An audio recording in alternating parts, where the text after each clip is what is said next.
to Mitt Spears, a former general counsel with the Federal Trade Commission. Now he's a partner at the law firm Ropes & Gray. Joins us from Washington.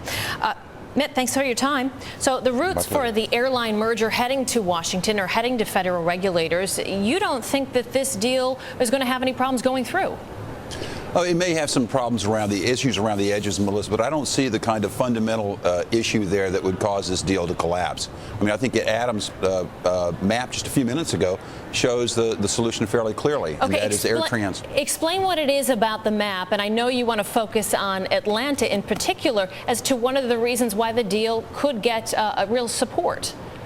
Well, I think the thing is when you're looking at airlines, what you're really looking for are those hubs. In other words, the place where there's a concentration of flights by a carrier into a particular hub that constitutes a significant portion of that hub's overall business. And if you take a look at the two route maps, Southwest on one hand and AirTran on the other, you'll see that there's very few areas where there seems to be a hub in the same airport by those two carriers. There's some overlap in Baltimore. There seems to be some overlap in some of the cities down in Florida. But clearly the strength of Southwest is in places other than Georgia. Mm-hmm. And clearly the strength of AirTran is right there at Hartsfield, as Adams suggests. What about labor contracts as well? How could those impede the plan? Labor contracts in air carrier mergers are always an issue.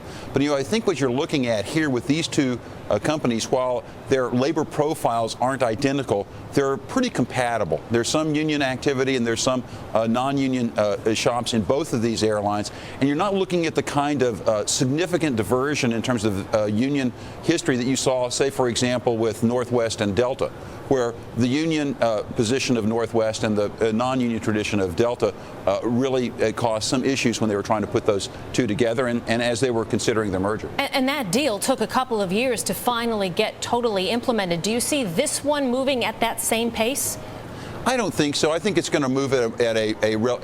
None of these go fast because there's a lot of issues that have to be looked at, and the Justice Department, as it's doing its review, is very, very careful about looking at things as they go through. They're going to be very careful about looking at overlaps, and they may well do some adjustments, as was done in the Continental United deal, where they paired off a few landing slots at Newark to let the deal go forward. Got to wrap up the conversation. Mitt Spears, thanks so much. Appreciate your perspective and your expertise.